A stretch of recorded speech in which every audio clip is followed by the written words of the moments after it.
it under my thing. Take a little. Here we are.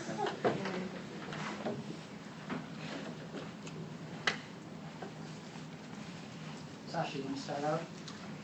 Sure. So I travel from my desk. I'm actually a technical recruiting manager here at Acquia. I've been in the tech space in Boston for over a decade. Right now working in the cloud. I've done data analytics, and we're used to be in the suburbs prior to that at a company called Nutiva. About it, I guess. Excellent. Okay. My name's Doug Schade. I'm a recovering lawyer of about 8 years. I've been with WinterWyman as a partner in their software technology practice, dealing with VPs of engineering right down to really entry-level developers. Now to 495, but most of the action kind of right here in Boston. I'm Chris Rocca. I'm one of the VPs of engineering that you have to deal with, I guess. I've been in tech around here for a long time. I started out at digital equipment, just to kind of set the scale on that. But I've done a bunch of startups. I'm currently at Nanigans, right across the street, running engineering there. I'm Ranjan Bhattacharya. I'm currently architect, enterprise architect at Fidelity. Earlier, I have been director of engineering at AutoSource, and prior to that, another IoT company called Pinnacle. Manage large teams, and technology-wise, big data, cloud, those things are important. And I'm Dave Melville. I'm with the Bowdoin Group, and we provide customized recruitment solutions, and we do executive search. We fill critical roles, and then we also have an RPO service that we provide to our clients on a full-time basis. And I'm really happy to be here because this is one of the issues I'm really passionate about, because I absolutely believe that the way the system, the way most of us work right now, and the system and the interactions we have is broken. I think it's old school. I don't think our industry has changed as much as the economy has, and I think it is failing. And I talk about it all the time, much to the dismay of my teenage daughters who will not go out with me. But when I saw the title, I have to be honest, Lisa, who's over here, wave your hand, Lisa, who works with me, she signed me up for this, and I didn't know what she was signing me up for. And then I read the title when it came in. I saw Hunting Unicorns, and I'm like, that doesn't seem like a great idea. I thought of Cecil the Lion getting shot in the uproar that happened. And I thought, unicorn got shot might be bigger. But then I saw, why don't recruiters and hiring managers get along? So clearly that has an implication that we don't like each other and that the system is somehow broken, right in the title. So, Ranjan, I'm going to throw it to you. I thought we had something going, my friend. Why don't you like us? Because I keep asking for unicorns, and all you can give me are donkeys with a paper.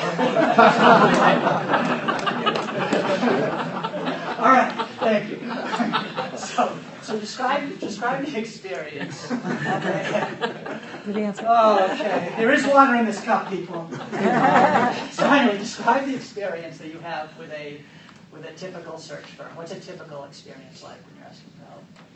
So, obviously, we have to first come up with a job description, and that itself is hard enough because many of the time the search firms would simply go through the keyword matching, not looking deeper into the experience profile of the candidate. Yep. So that way we get flooded with resumes that match all the keywords, but it's not really what we are looking for. And that requires long time, discussions with recruiters and to really decide on where we would meet. So you're wasting time with Yes. keywords being thrown to you and Yes. paper being flooded in, and it just sort of breaks down. And then, Doug, why would you treat Ranjan like this? Well, he mentioned donkeys, and that's all that's out there, right? I mean, that's getting him to see Ranjan. That's what you got out there. Take the best one and go with it. What is your experience like? So you have what is a typical experience like, one that breaks down? Yeah. You have a job description come over, and tell us what a typical experience would be like that would break the system down. Yeah, I mean, really, in my mind, it's always communication. It's not having information on either side that ultimately, creates a fruitful partnership. We could talk about contingency, is it broken or not, what other methods are there, but first and foremost, you have to have good lines of communication. Without that, without being able to talk with a hiring manager or town representative and really kind of go through the finite details to get a good sense. And then from there, once you start sending candidates, getting feedback every step of the way. That's what I crave. If it's not there, sorry, you're going to get donkeys, and that's it. So if I think of it, and then Sasha, I'm going to throw it to you, because you've been on both sides of the fence. So if you think about the way, so we've got in the technology, which a lot of people here from the technology space, and we've got a very high demand of talent, right? And when you're working with a contingency firm, when it was on a contingency, and I'm not just talking about contingency, I'm talking about the relationship. We work with multiple people quick, right? Job description. This is the way it's set up. The firm that produces the resume first will get paid. Not the one that screens the person the best, not the one that spends the most time resourcing. The firm that gets there first will get paid. That's who wins, no matter what people say. So what people do is they flood you with resumes if you're a hiring manager, but they're actually not telling you the truth. They're not telling you they're doing that. And then they'll get a job order in that is for a unicorn, they believe, and they're not working it. They're telling you they are, right? But they're not working because, God forbid, a unicorn comes in, we want to sell our donkey, we'll send you donkeys. We've proven that. So we'll send the person, so you wind up with 6 firms that you think are working a job, and actually nobody is. And we've got this thing that's hitting, and it's not working at all. And it's breaking down, and I think it really breaks down because nobody really trusts each other. So nobody really trusts each other to tell the truth of what's going on, and it stops. And I think in this market, what we have right now is difficult positions just sitting open for a long time, and frustrations being caused, and it's causing anger, and really, it's going to be so good, everybody should be winning, and we should be getting along. We should be best friends right now. Sasha, you've been on both sides. So now that you have perspective from both sides, what would you say causes, why do we have this sort of banging that goes on and this inherent conflict? So there are a couple different things. When I was on the agency side, I found that whether I was dealing with hiring managers or internal recruiters, they really didn't want to communicate with me. They just wanted resumes a lot of the time just to send them. And when they said no, they didn't tell you why. So I said, okay, well, this person's not a match. Why aren't they a match? And I never knew the answer to that. Mm-hmm. So it's kind of, they needed to help me help them, which I wasn't getting a lot of. But as you said, nowadays, I'm able to do whatever an agency is able to do for the most part in regards to sourcing. So when I do have the tougher roles, those are ones I put out there. And in my Robert Half days, it was work closest to the dollar. So if it's a tough role, they pretty much tell you not to work it. Right. It's elephant hunting. You don't want to spend all your time on this one role because you're not going to find it. Don't bother. So there's that breakdown in communication as well. So if I'm putting on my agency hat, my answer is one thing. If I'm putting on my internal recruiting hat, it's a very different scenario. But communication. Chris, why don't companies? I know you communicate very well because we've talked about this. But why don't the hiring managers spend the time to give the feedback necessary? Why does it get so commoditized from the hiring managers? Well, I think time is the key word right there, right? I mean, I think in terms of being flooded with resumes, and maybe you're working with 3 or 4 recruiters, and you're getting 2-3 dozen resumes a day. I don't have time to go through that, right? What I really value when we're talking about communication is being able to have a rapport and a shorthand with the team of people I'm working with, so that I can describe in my own kind of broken engineer way what I'm looking for, and they can understand that, and that means something to them. And so they're sorting resumes just not on keywords, right, but on what I'm really looking for. Right. And the other thing is, I think both sides have to understand where they need to be assertive, and when it's okay to text someone, like, if you text me, that's a pretty good way to get a hold of me. Right, or when you should call me at home because it's that important, right, and when you should call me on the weekend. And there are people in the community who are really good at that, and they know me, and they know when I'm busy, they won't hear from me for 3 weeks, and don't take it personally, right? And it's about that. I think that kind of personal understanding of work styles, I found very effective, as opposed to just trying to kind of evenly time slice and then kind of have a mechanical approach. But time is the reason. It's that simple. So time, and then what happens is you waste more time because people are just dumping stuff because they're not devoting time over in this vicious cycle, or you've actually been instructed by your boss in some cases not to work something, and they think the person thinks it's being worked. So Ranjan, what prevents? So you don't have time, but I know you get flooded with search firms. How do you even tell who's competent, who's not? How can everybody says they can do everything? How can you? So what we did in a couple of companies I was at before, we kind of listed our own heuristics, like what is considered a good match. So even if you have, let us say, we are looking for Java, so even if you have all the Java keywords, we find out what is the position this person has worked in. Mm-hmm. Is it something that, because we are building a product, we wanted somebody who has been in a product-like environment. Has he been only in a maintenance mode of a 20-year-old legacy application? So you're really drawing it out well past yes, and also looking at their educational background. And how do you articulate that to the search firms? So actually we sit with them and list these criteria, hoping that some of which they can apply. But there the problem still remains that they are also going for volume. They're going for volume because that's the way they're incentivized. And even if they tell you if you're using 5 firms or 2 firms, even if they tell you they're screening, they are actually costing themselves money if they're spending a lot of time getting to know a candidate, but they don't tell you this. They tell you they'll screen everybody. And so, Doug, when you get a call and they say, I've got a really tough search, it's been open for a month, I'm not seeing the resumes, I've got 3 firms working on it, what is your gut reaction? Yeah, I mean, the first reaction is, well, I don't know if I want this pain, I don't want this pain. We looked at this pretty closely at WinterWyman the last couple of years, and look, one size doesn't fit all, and it really depends on why that search has been failing. But for us, we have gone beyond just contingency search to offer basically a lot of different types of service depending on what the need is. So maybe it is this really kind of tough to find individual, and maybe it does take some extra care outside of what the contingency relationship would be. And is there a different structure?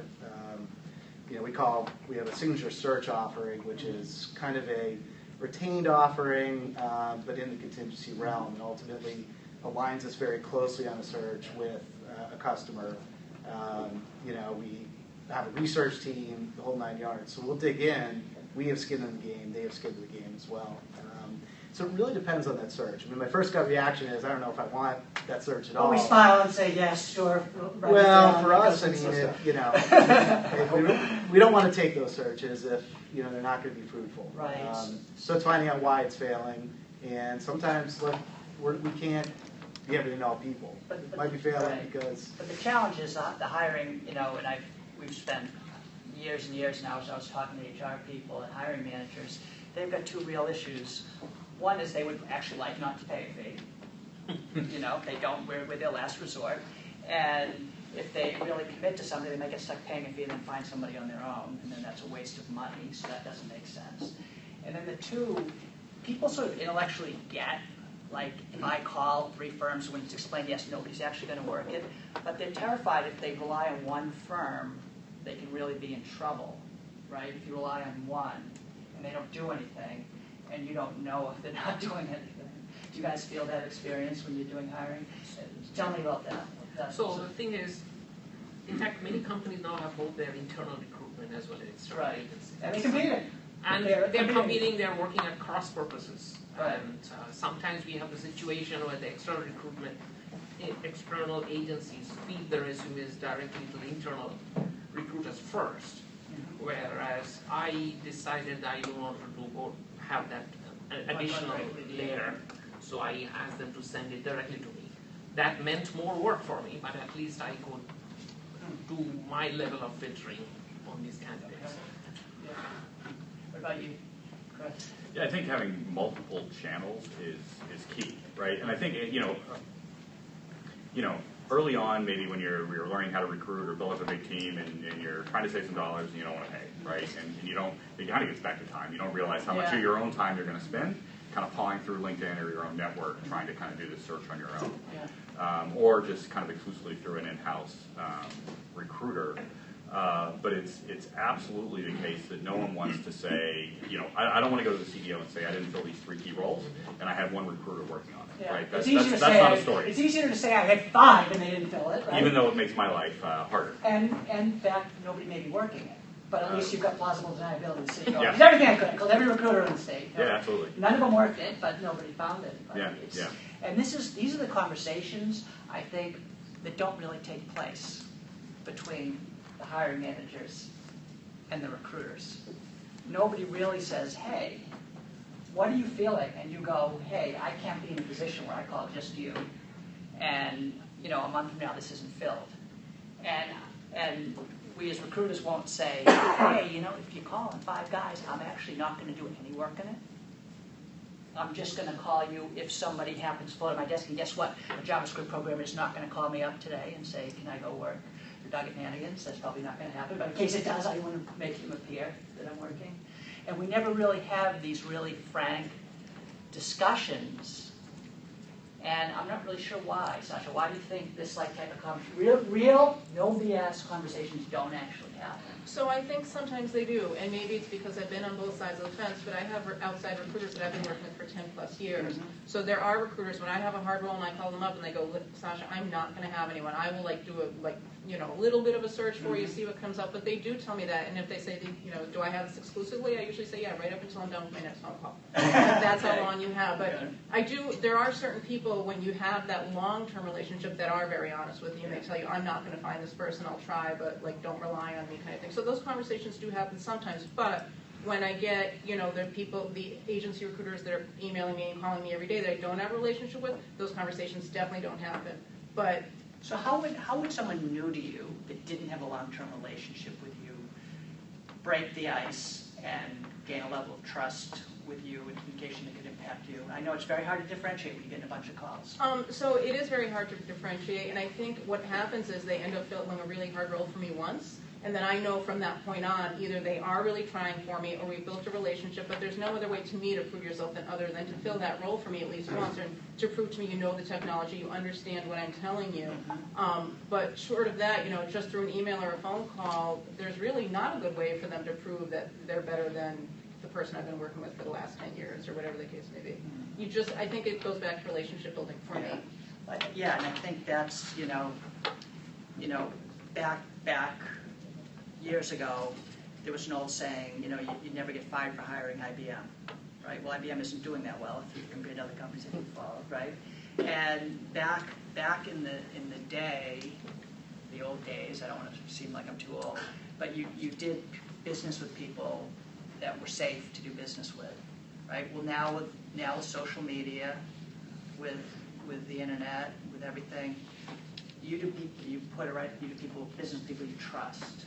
Like that's who people do business with now. And we as search firms don't put ourselves in a position to be trusted, right? We just try to differentiate ourselves with, hey, we know a certain amount of people have been around for a million years or whatever, but I would argue that I could get to know you better like this, and trust, and then you would give me, we could develop a relationship in other ways than the traditional ways.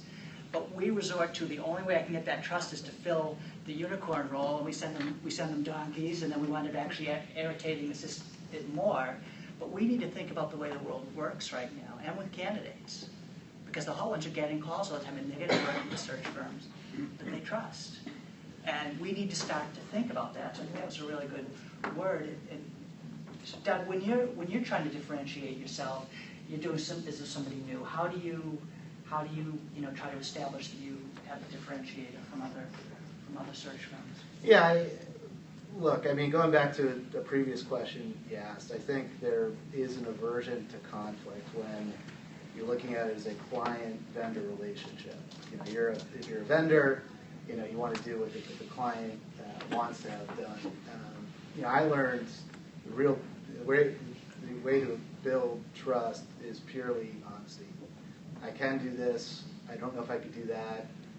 That salary is way too low. Are you afraid to do that? Like if I tell them the truth, they may not call me back. Certainly in the first couple of years I was in this business, you learn through your mistakes, and your mistakes are, I really wanted to work with this client, so I didn't really, kind of push back on A, B, or C. I think that is very tough because it is the person that's paying you. You want them to be happy. Right. You realize over the course of time, hopefully you do at least, that ultimately it comes down to they're going to trust you only through your actions, but your words got to be your actions. Good. Yeah. Right. Chris, you said when we were all talking before this, you mentioned something very interesting that very few hiring managers I know actually do. You said you give people access to your LinkedIn. help them with a search. So think of this, you can license to your LinkedIn, you could actually find these people on your own and avoid a fee. They may call something very obvious that you should have called. Dude, what are you doing? So here's how I look at it. I mean, it's, obviously I've kind of gone through my own network for research and kind of done the best I can do. Right? And again, it sort of gets back to time and rapport. And I guess maybe to chime in on your previous question, how do you build trust? I think it's really the quality of the resumes that are coming through. And are you understanding what I'm asking for based on what you're sending me?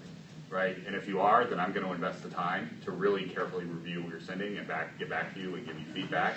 But if I'm being flooded with just random junk, then it's almost like it's a feedback loop that just happens automatically. It's not even something I have to sort of consciously do. And in terms of like what's the matter with me, I mean, it's especially in this market, it is so difficult to hire. It's not about saving, But when you're 30K on a candidate, it's what about you're getting it saying to done. somebody is, I want to put you in a position to win. Yeah. I'm going to trust you enough. I trust you enough to give you access to information, to put you in the best possible position to win. And I think as a hiring manager, when you do that, the person on the other end, they respond to that. Like, you are trusting me, you're putting me in the best position to win. That gets much more effort.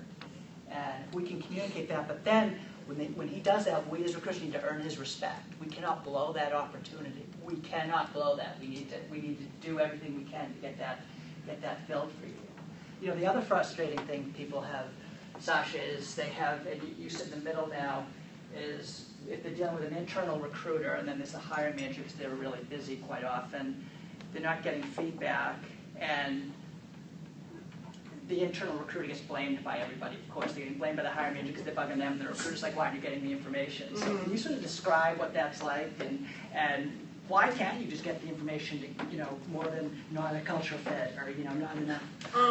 So that's not only a problem that I'm in the middle of, it's a problem that even when I'm sourcing on my own, I find. So, there's certain hiring managers that, you send them exactly what you think they asked for, and they just write back no.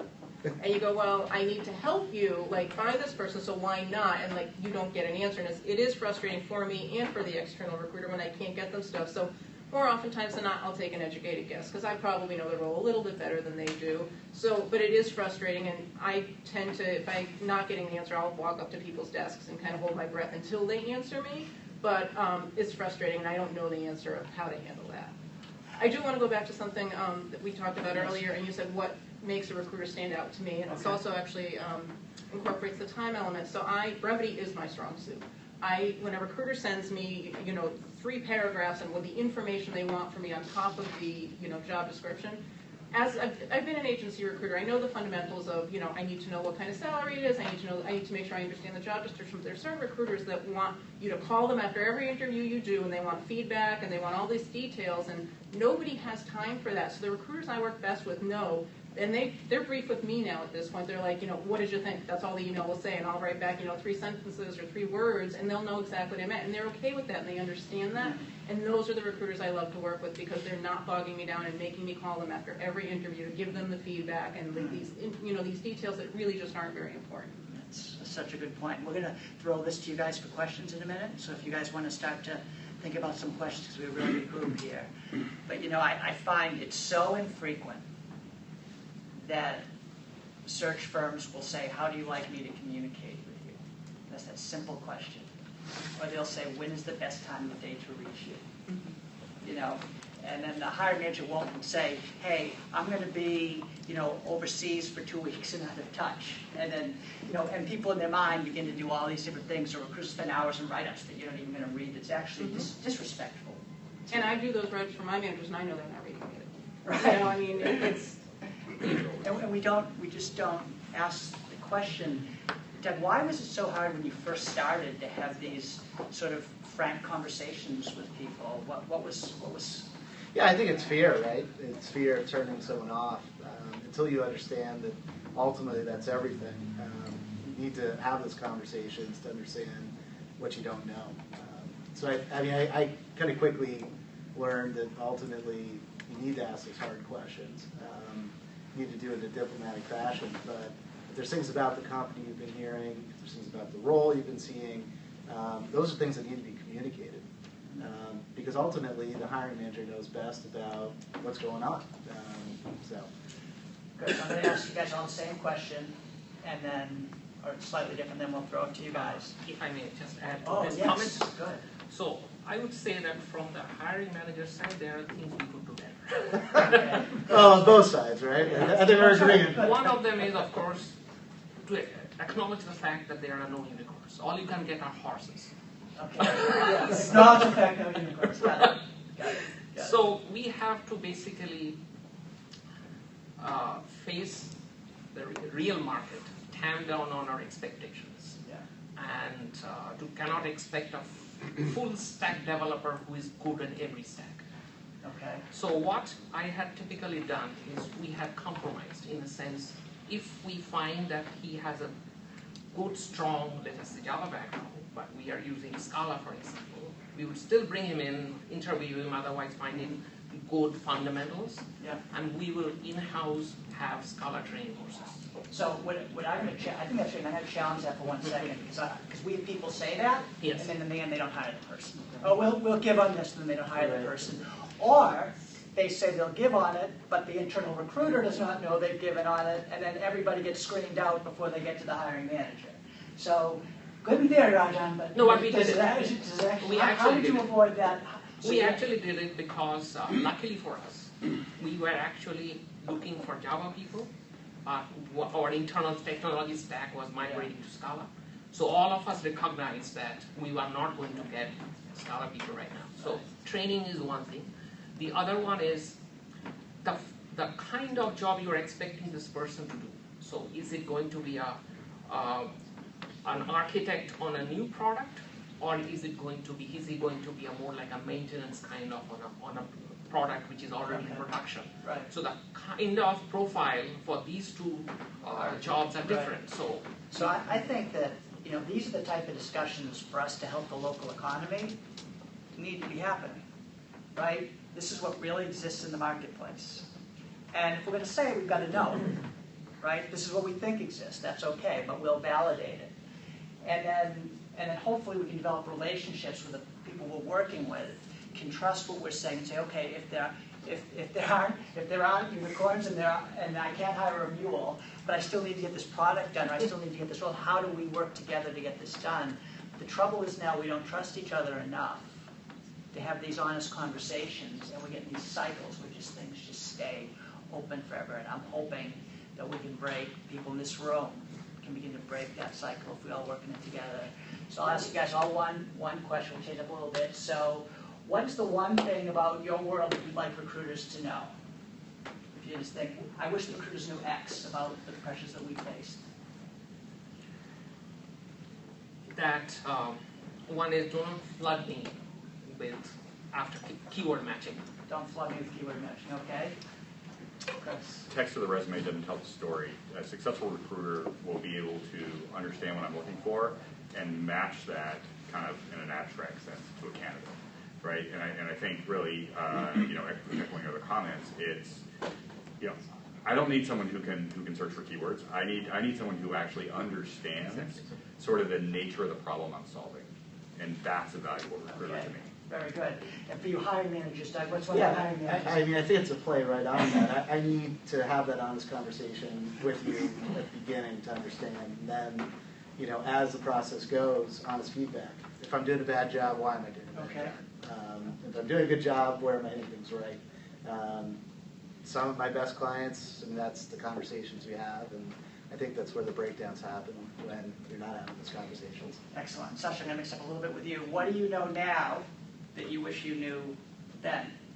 Then being Whatever you want. It's Okay. open. It's a no judging forum. I think if I knew back in my Robert Half days, I was very much, it's got the keywords, I'm going to send it kind of thing.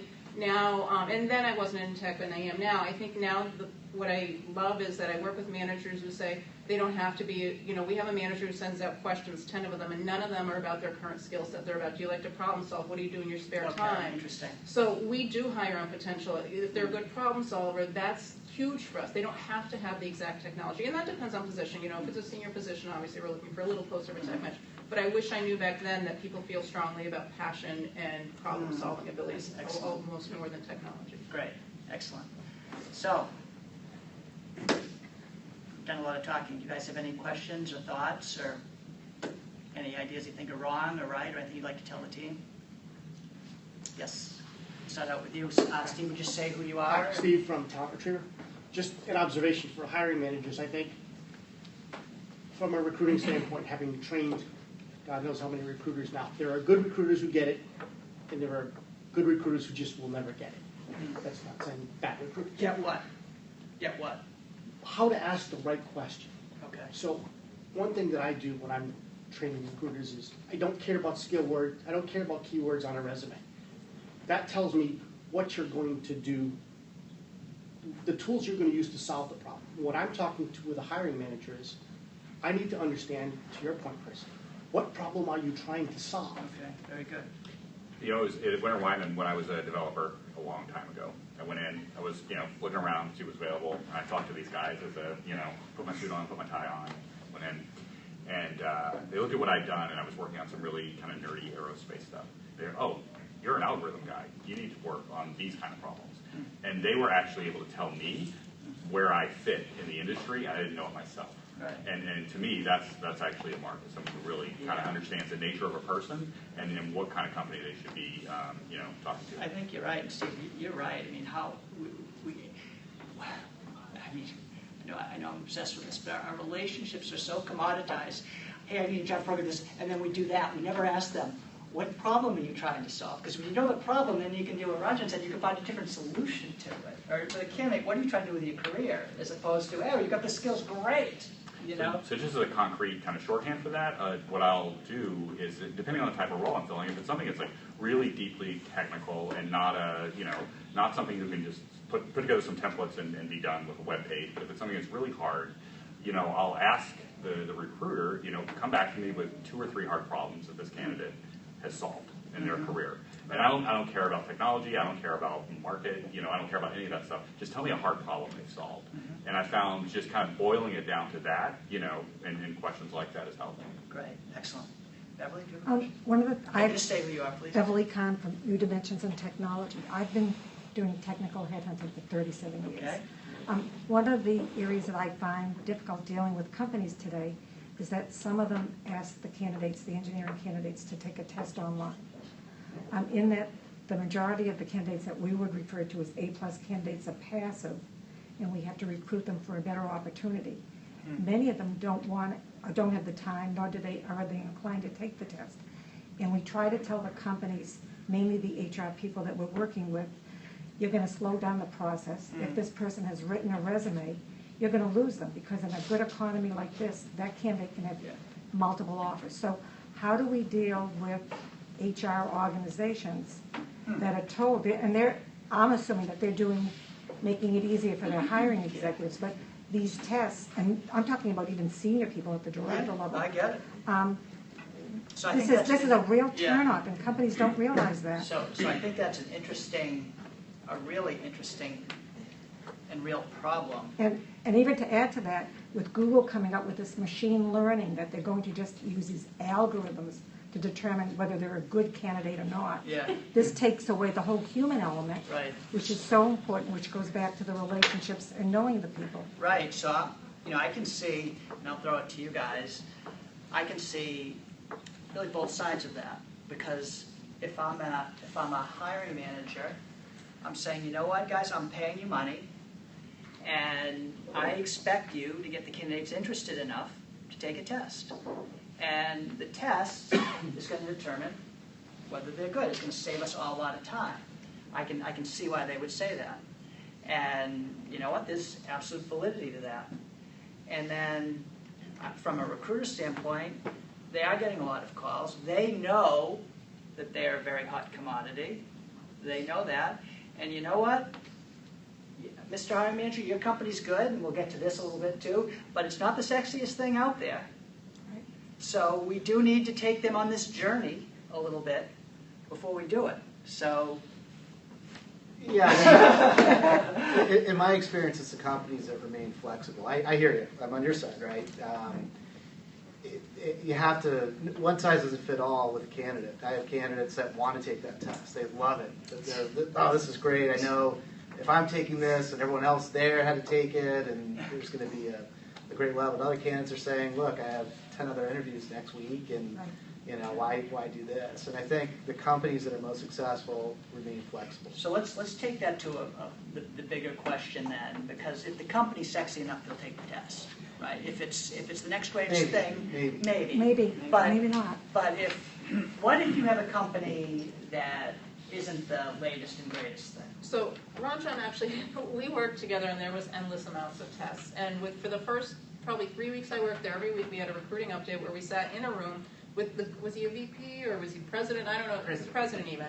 And he had this Java test that he wanted us to send. I remember that finally the third week, he's like, how many people have you sent the Java test to? 17. How many completed it? None. 0. So at that point, he finally said, let's do away with the test. So I think companies, once they realize that people aren't taking the test, they do, like you said, they're flexible. They figure that out on their own. But at the same time, you know, you do want to make sure. So what we do here is a lot of times we'll ask for code samples. We're not asking you for a test. This is something you already have that you just have to send to us. So that's a good, compromise. That's a good but compromise. the testing, I think the internal people are almost as frustrated as you are, quite honestly. However, I believe Beverly is talking about non-technical tests. I'm talking about technical tests. Technical, so because there are those whole other. No, I'm not, I'm talking Personality about, tests, they're mainly which is- coding tests that people can take online, they're virtual. Yeah. To me, it's a reflection that the executives don't know how to hire.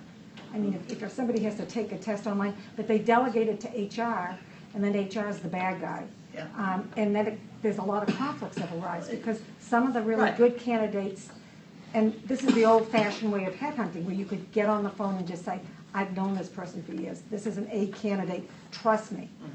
I mean, I used to work like that all the time, but then when I have to deal with HR departments that say they have to take the test, I think you're right, and the way we what? We have too many sometimes we can't apply it. clients. And the We way have a lot of we clients. deal with those issues in our companies, we do exactly what you would say. We've given the test. We're like nuts about data. We're fanatic about data. We track everything. So we do exactly. We've given it to 17. 2 have taken it. Here's an example of 3 that refused. Do you not want to see these people? Because they're not taking the test. So what are we going to do? Yes, well, I can't see your name. Go ahead. I'm Mike Brown. I work at Acquia. Oh, hi, Mike. So I just have a question to this. So for you guys. Yes. So if you've got the candidate that says no to the tech test, and it's whatever company ABC or Acquia, wherever it is, and they're passionate about whatever they do and passionate about that company and getting into that company, I'd assume they're going to take that test. On the flip of that, do you have the right candidate in place if they're not going to take that test? Maybe not. Right? Do you want that person that's not passionate? It's not. It's very subjective, right? It's candidate by candidate.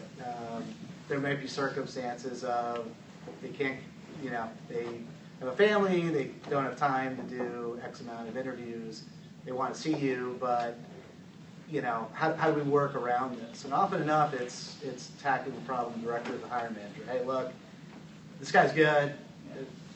You got to talk to him. Maybe talk to them 20 minutes, and they'll be willing to take the test then. We'll often give the you, workaround, in our right? company, we'll be like, we'll go to the mat this candidate, we'll assemble data for you, we'll do all this stuff.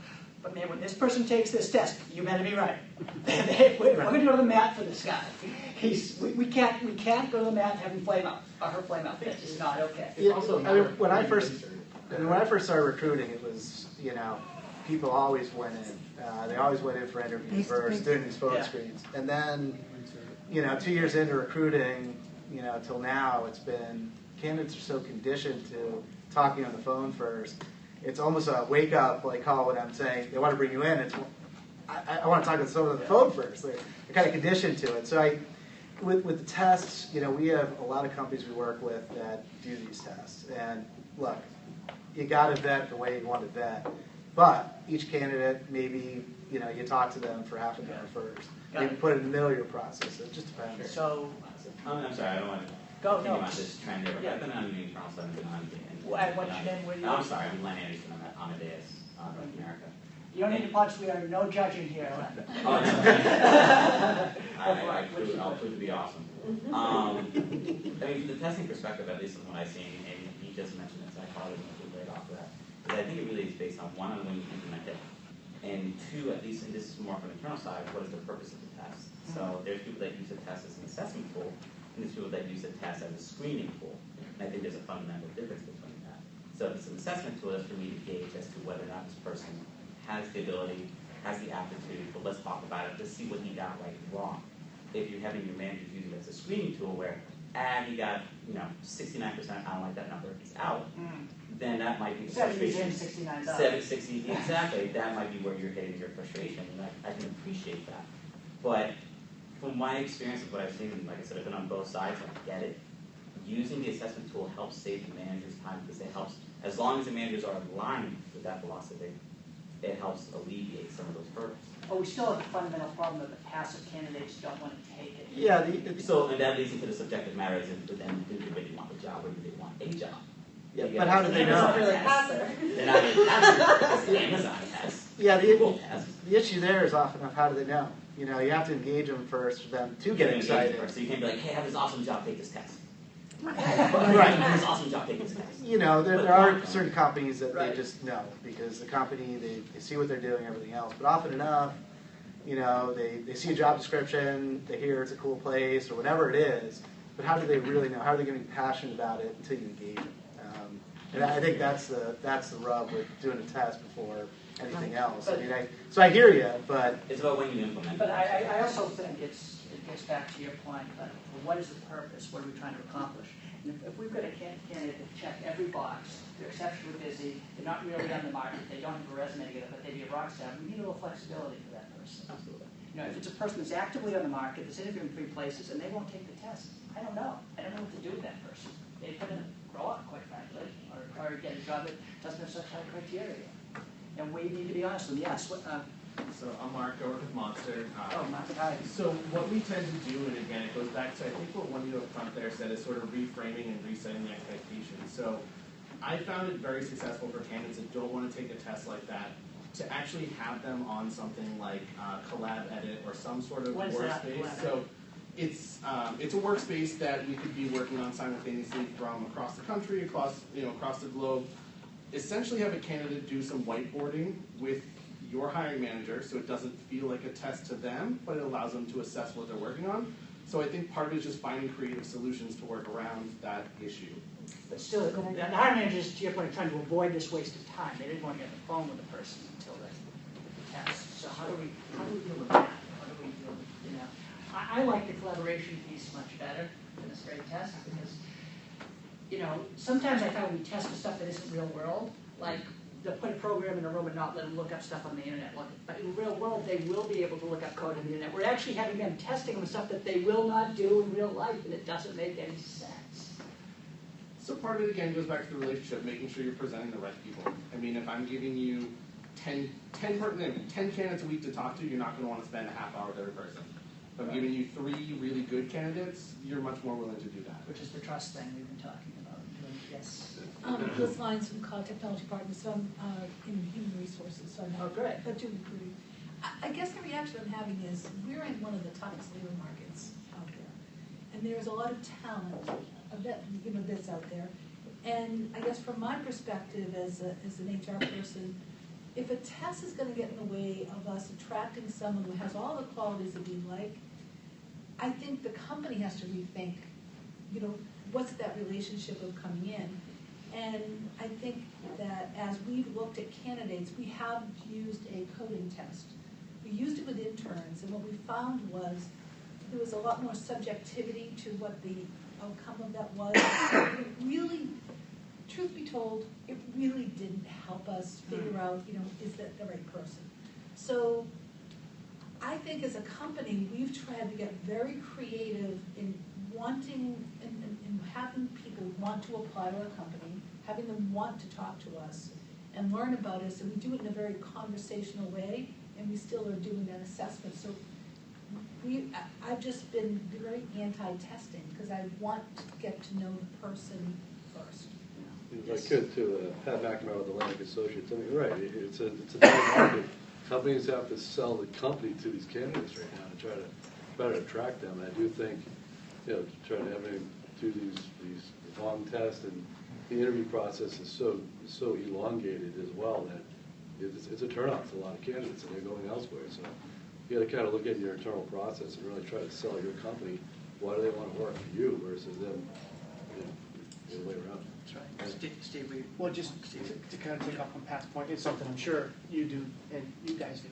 It's, when I look at, and I work for an RPL, so we're not contingency yet, but when we partner with our clients, I look at it, the reason that we're working together, you go to a doctor because you're sick. Your pain point has reached the point where you can't tolerate it anymore, you need help. So we're going to work with you, we're going to ask you some questions, we're going to do some tests back and forth, we're going to show you some resumes, and then I'm going to offer you some suggestions of how to improve your process. If you're losing people,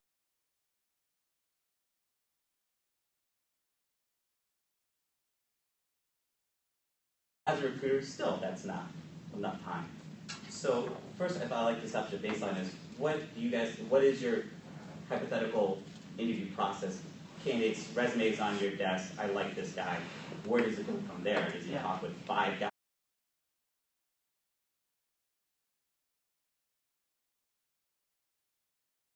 Resumes on your desk, I like this guy.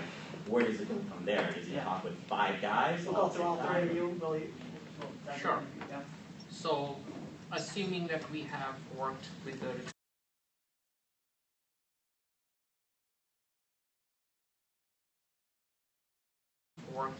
recruiters, either internal or external, explaining what we're looking for, and based on that initial set of criteria, they have sent us a resume.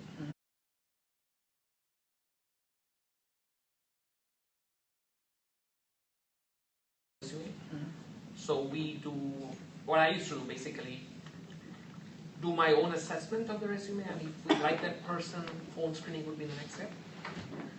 And after that, we would bring them in for an in-person interview.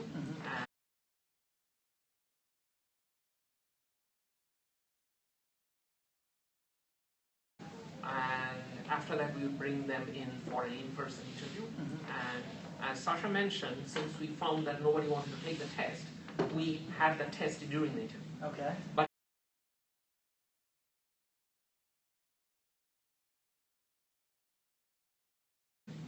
But it was more like a 2 whiteboard. steps. How many? And then is there another step after that? No, okay. After that, it was more HR. Okay. So how long does it take from resume?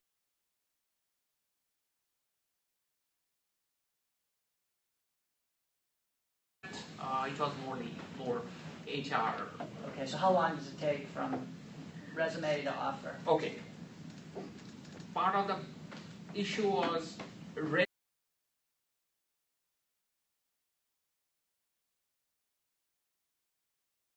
resume to acceptance probably would be within a week. Okay. The offer sometimes took longer because of background checks and all that kind of Got it. Excellent. That's a good.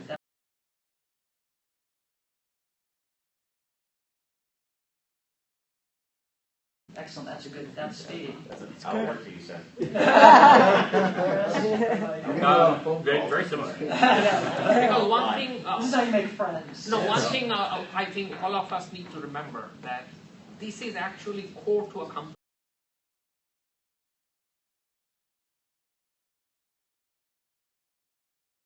I think all of us need to remember that this is actually core to a company's business. This is not some ancillary work we are doing. Without hiring good people, there will be no.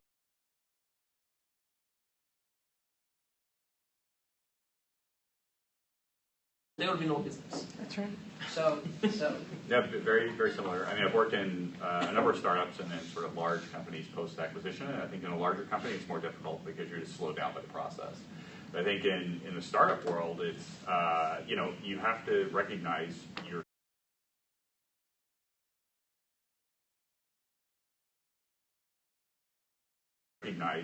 selling, right?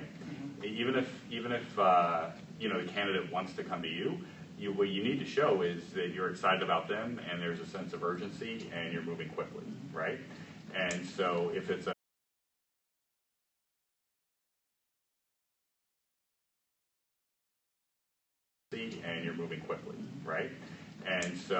a great resume, it's a phone call that afternoon to talk to them and it's an interactive conversation. Sure, you're screening them, but you're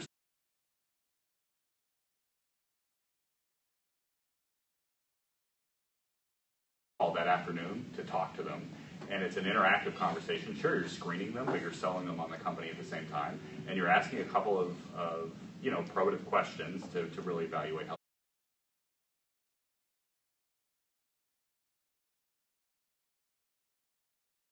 company at the same time. And you're asking a couple of probative questions to really evaluate how strong they are. And then you want to get them in the door as fast as you possibly can. And how quick are you?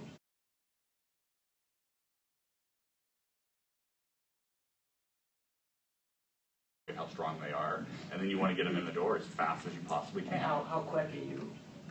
Does this take you? If they can come in the next day, come in the next day, and then have the interview lined up so that they can talk to everyone they need to talk to, right? And be ready to make them an offer quickly. Now the trick is you can kind of scare developers off, especially if you're too aggressive. Okay. And so that gets back to it's a sales process, and you have to recognize you're selling them as much as they're selling themselves to you. Sasha. It varies quite a bit. We're an international company, and we have, when I'm interviewing for professional services, some of those interviewers can be in other countries, and the people on the actual candidates are professional services people as well, so they're on customer site. So it's not uncommon to say, great, I want to set you up for your first Skype call, and the candidate says, great, 2 weeks from now, will that work for you? So it's a lot of times it's not on our side, it's on both sides of it. Through pure R&D, it's a much faster process. I have people who I always do the first screen. I talk to almost everybody because I truly believe that I can tell much more about a person. So after that, R&D, I'll send the resume. Sometimes they want to phone screen them, sometimes they'll just say bring them in. So it really varies on where I'm placing the candidate. It could be a week, it could be 2 months. Yeah, what percent, this is tough, but what percent, if you can guess, of the candidates in the hot spaces do you lose because do the companies lose because they didn't move quick enough? How much? I know it's a tough question, but if you can. Yeah, I mean, the shelf life of a developer on the market is so quick that ultimately it's going to be extremely high. Yeah. Let me give you guys, the hiring managers, a tip the way recruiters are instructed to operate right now in this market. So Danny Cahill is one of the sort of big industry guys, the big trainer, right? And he has a blog, and this is the instructions he sends out to hundreds of, probably thousands of recruiters. Like with a Java programmer, you continue to send them to companies until the person started working for the company. Because if you're not doing it, somebody else is.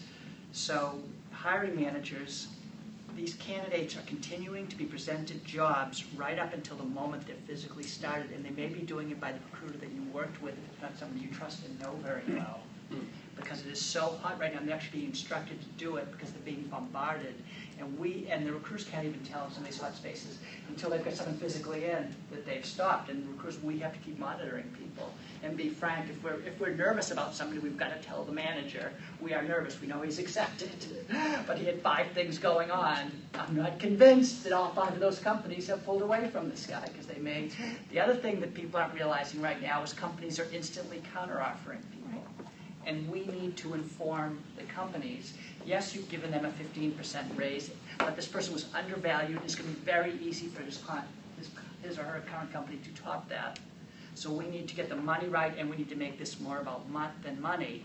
So how do we do that? Like, if we don't have the sexiest product in the world or the sexiest company, how do we, I think too often it's transitional, hey, get me a Java programmer, right? And we don't sell the company. So how do you guys sell your opportunity past, how do you sell the opportunity to differentiate it? So I'll tell you what I did in my previous company. Okay. So I was in the mortgage servicing business. Mortgage servicing is not sexy. Right. It has been there for the last 100 years. Yeah. However, what we were doing is a cloud-enabled distributed processing engine with some big data components. That technology stack is currently very hot. So what we sold to the prospective candidates that you get to work on some of these leading edge. Yes. Right. So we don't ask enough, how do I sell this? What type of person will be really interested in this? How will this help their career? We're just filling the role, which gets back to not starting with the end. What about you? I think understanding what motivates the candidate and where they see themselves where they see themselves in the universe and what's exciting to them. And so you're relating the opportunity to the company to kind of them personally, and you're not just giving a, kind of a generic pitch is important. Like, take the time to really understand what matters to them. Sasha, you got some cool space. Does space help? So I think right now we are one of the sexy companies, Yeah. so a little cheating there. But I think it's important for internal, external recruiters alike to, at the beginning of any process with any candidate, what are you looking for? And then when you have those 3 things they're looking for, when you're trying to tempt them into a company, if they say, well, I want to make a difference in the world and I want to be in the city, whatever they say, you got to figure out a way that company is going to fulfill those needs. Okay. So, cater it, like you said, cater it to them, but ask them specifically. They're going to tell you what they're looking for, so just make sure you're meeting those goals. Doug, what do you want a client to say to make the job? Like, what information, what are you hoping they're going to say to make it easier for you to attract people? Yeah, it really depends, right? The things I don't want them to say is we have beer, Why? we have because Everybody does, right? that's right. We get a cool technology and we have ping pong. And if I get that, then, it's well, this person's not understanding what the market is. Okay. Because everyone is, not Is it everybody, but everyone's well-funded, they have a great product, sky's the limit. It's going to be $1 billion, $2 billion company. But companies don't want to hear this because everybody thinks they're Right. unique. And so if I hear that, but really what makes it special? And I want to hear from the hiring manager's mouth, the horse's mouth, what they do for a developer, how to help them grow. Other things that I could talk on a one-on-one basis with a candidate about. Everything is so subjective. Every candidate is so different that ultimately I need to know that granular detail to be able to talk about Nanigans over. Right. If you can't tell a different story, you're only going to get the people that are active, that are willing to take the test. The ones that won't will not take it because they don't need to. What other questions do we have? Yes. What happens when a candidate shows up wearing blue jeans and they got holes in them? My clients love that for the most part, right? That means they're part of the team. That's not a problem today. Position, but yeah. If you are in marketing, then probably not a good idea. That's a good question. What other questions do we have? Yes. What does the data really show in terms of technical interviewing and the tests, in terms of actually being a helpful predictor of future performance? So I know it's a huge question, but I work at the university level, and most of our students in technology are being asked to do whiteboard tests as sophomores for a co-op. Yeah. So the question is, how predictive is that? Yeah. See, I don't think you'll get a good answer because for that you need a controlled experiment. You need to hire some people who does badly on the tests and hire some people who are good, and then compare the performance. Two examples I can give you. In our company, we do personality profiles, and the trouble with doing it is it's so hard not to just solely rely on it, right? You've got to do it and then be perspective. Like, give you a couple just examples with these tests. There was a study done on, so some of these personality tests test for honesty. There's a big article in the Wall Street Journal about this. And so one of the big pharmaceutical companies was, pharmaceutical companies, they need to tell the truth when they're selling their drugs so they can find a lot of money. So they wanted very honest people, and they had big problems with this. So they were doing tests, and they were testing for honesty. One of the test questions was, have you ever stolen? And if the person answered yes, they were automatically knocked out. If the person answered no, they were moved on. And what they found was, the really honest people were like, yeah, I walked out with a pen one day, and that was stealing. So they were answering yes. So it started to increase, and actually the theft started to increase because the more people were saying no, we're actually the thieves. So they started to have problems. Right? So the test was done wrong. And then if you look at, like you brought up the algorithms. So, if you want to think about our business, right, I think the algorithms, what you should be watching is what the dating services are doing, right? Because the dating services are trying all these algorithms. They got billions of dollars behind them. They're trying to perfect matches. And what they found is the dating services are in no way more accurate in getting matches than meeting someone in a bar. Dating services are very good at introducing you to people. It's a nice way to meet people if you're single.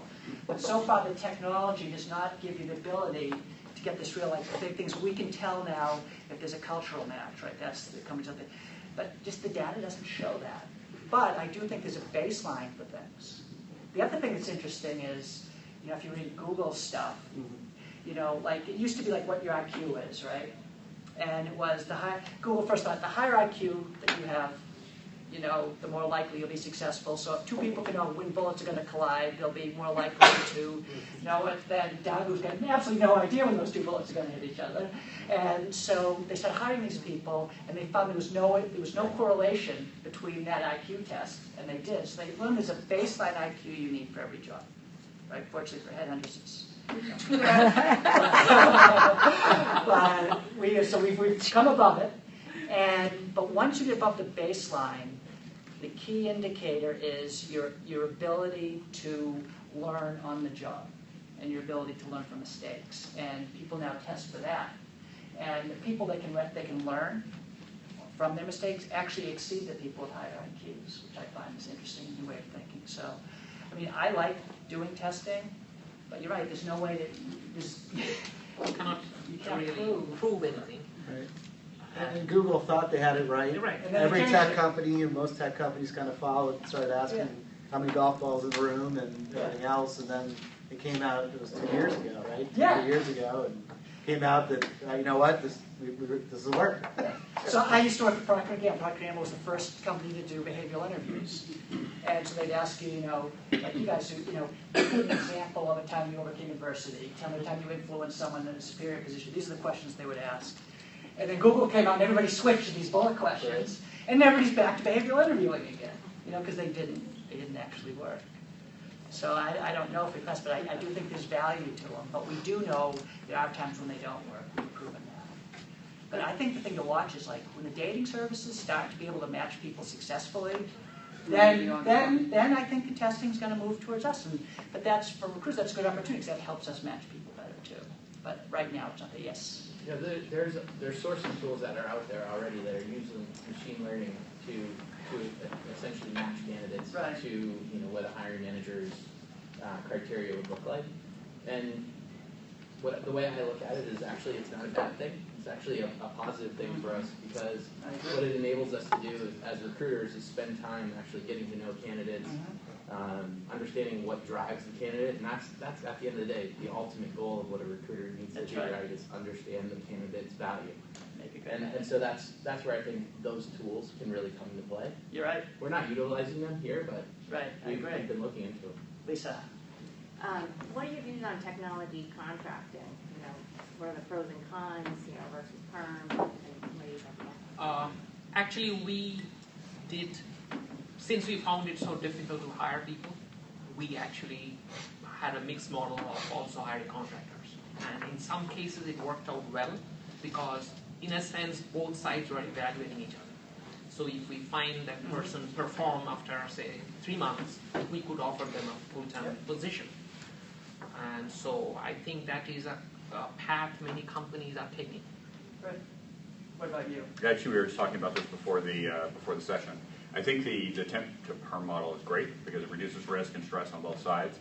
I think just straight up contracting can be difficult because the learning curve is steep enough that you don't want to be paying someone $100 or $150 an hour to learn your technology stack for 3 months and then be productive for a month when the contract is up. So it really needs to be a very specific task. Sasha, what about?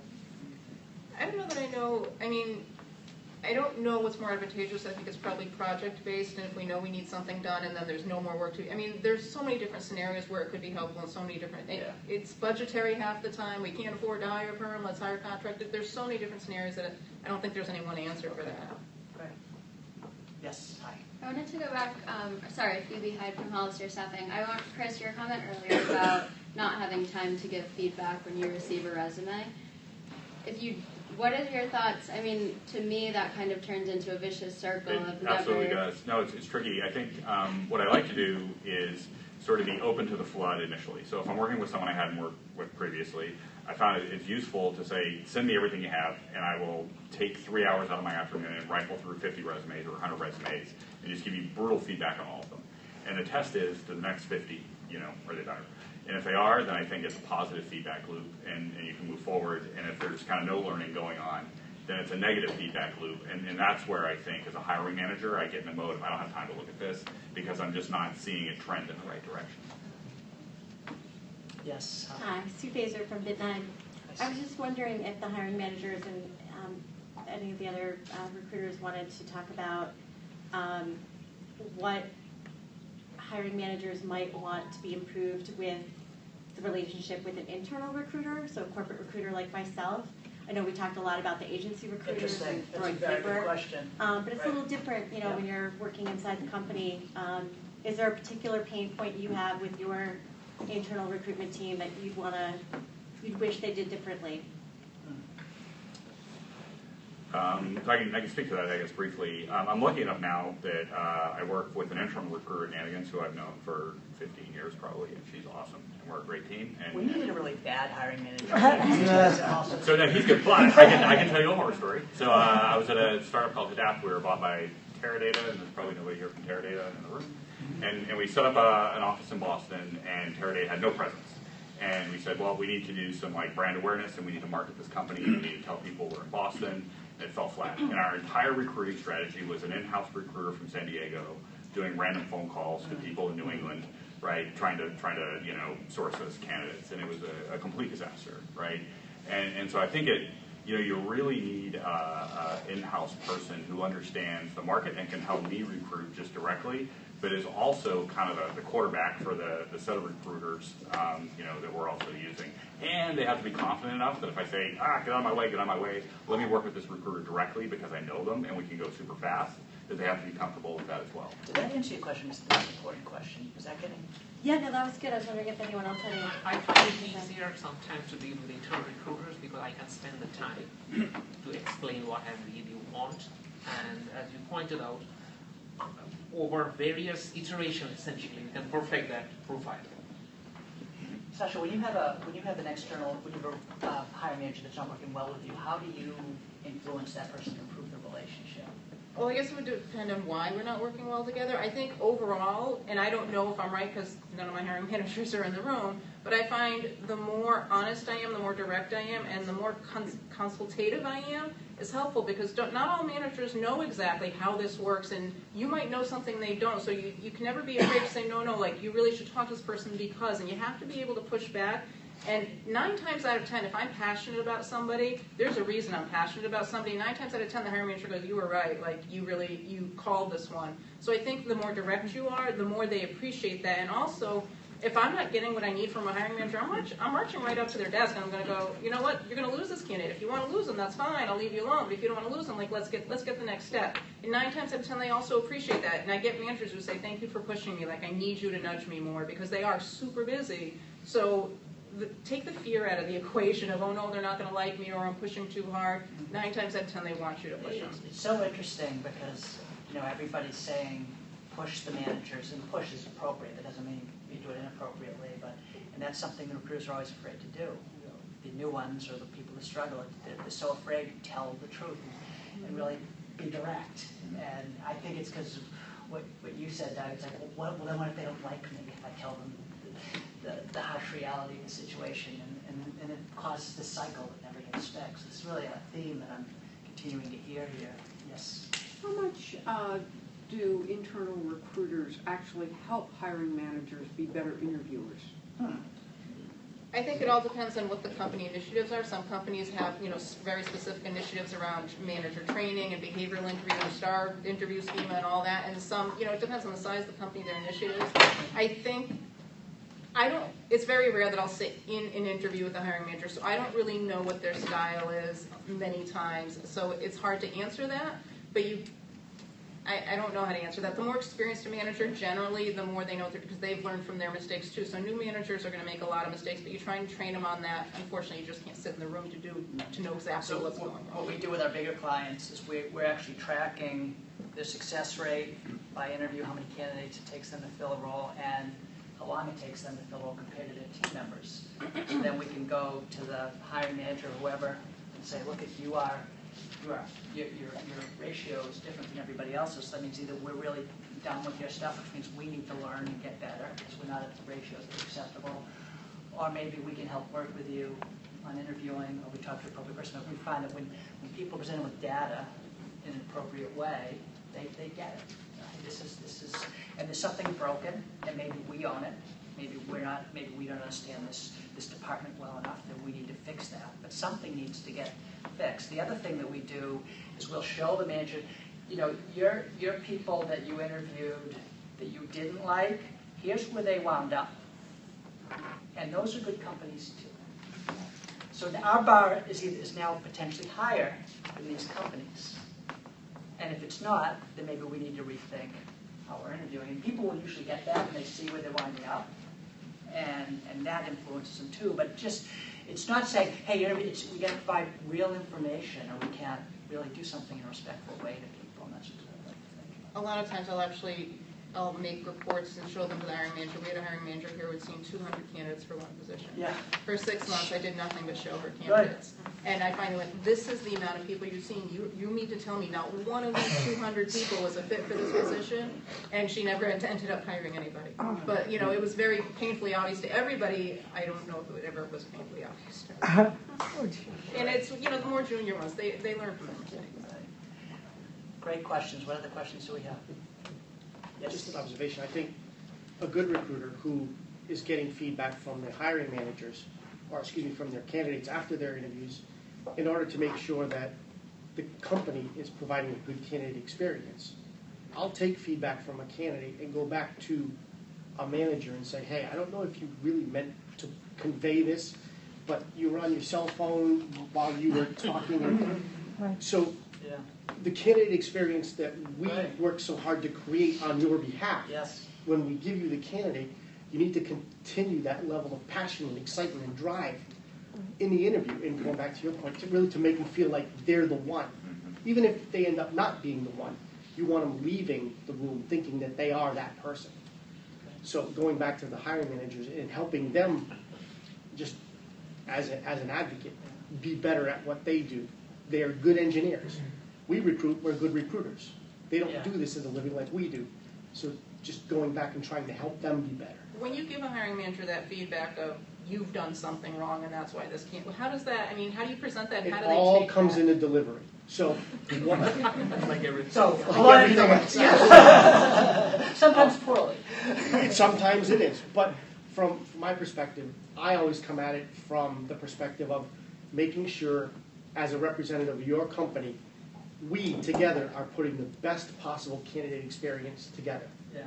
Because a good candidate experience is never going to get reported to anybody in the world. It's never going to show up on Glassdoor.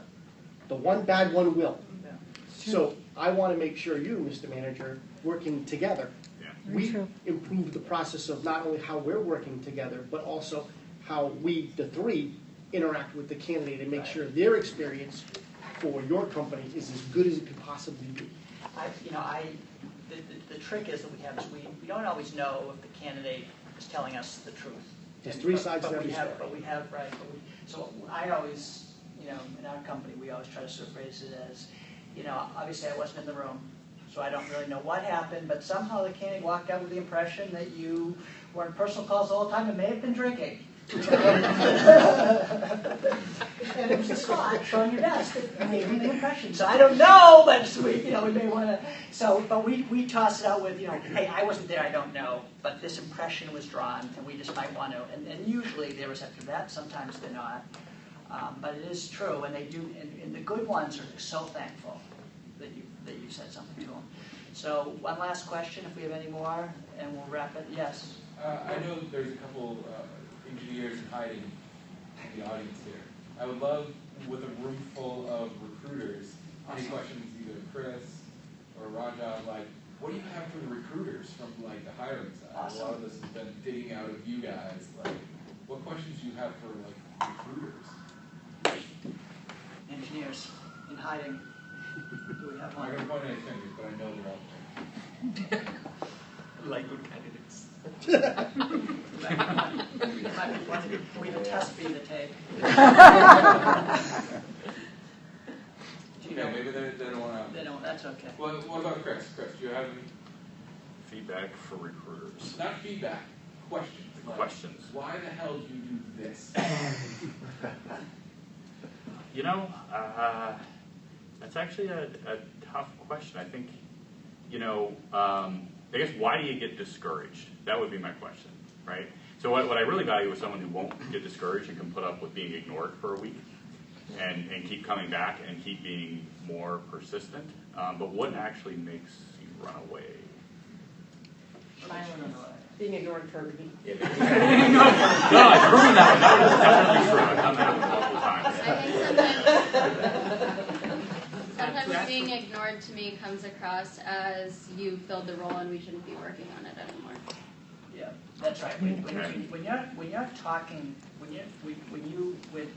and sometimes we don't, because we don't ask the managers like what their schedule is, right? So we can simply ask that. But when the hiring manager, when you go dark, anybody with a brain has stopped working.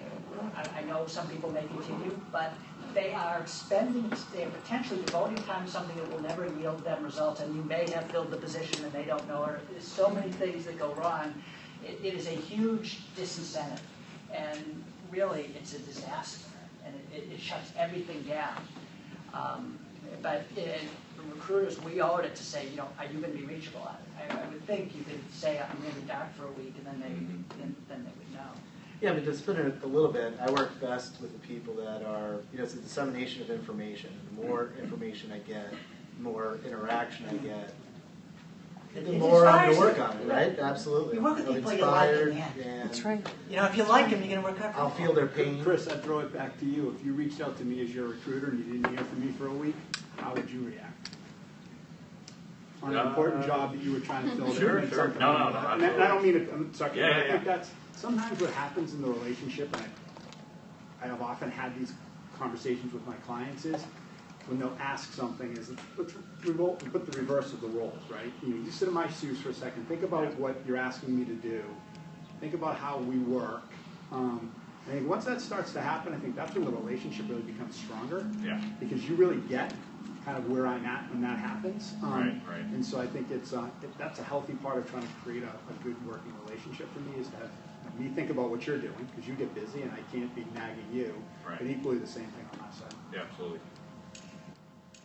So this has been a great talk. I think what we're learning here today, our company, our tagline is we want to change the way the world views recruiting, because we do think there's a better way to do it in the way we interact and the solutions that we provide. Because the old system, I think we're establishing, does have real problems with it. We all need to develop a trusting relationship with the person we're working with. We need to earn that, and I think to develop trust, you need to be frank with people. You need to give them feedback. You need to exceed their expectations. If we're not doing that, then we can't expect to be treated like anything but a commodity. And the hiring managers need to be realistic that people have options when they have good candidates. And they are making bad decisions if they're working on something that's a low percentage play for them. That's a bad business model. So when you set someone up with a bad business model, you're going to get the people that aren't effective working on it, right? And make sure that you're incentivizing people to do what you want them to do. Don't say, I'll pay you solely on speed and then pay them on, I'll pay you on quality, but then you pay them on speed. So we're just going to align with this. But I think it really starts with the recruiters, with us, with the search firms, being frank with clients and educating and having the courage to have a real direct conversation, and having the courage to say, hey, for us to have a real partnership, this is what it's going to look like. And if you don't want that, that's okay, but this is how we went together and really come up with different ways to solve problems. So if we could have a hand for this panel, has been awesome.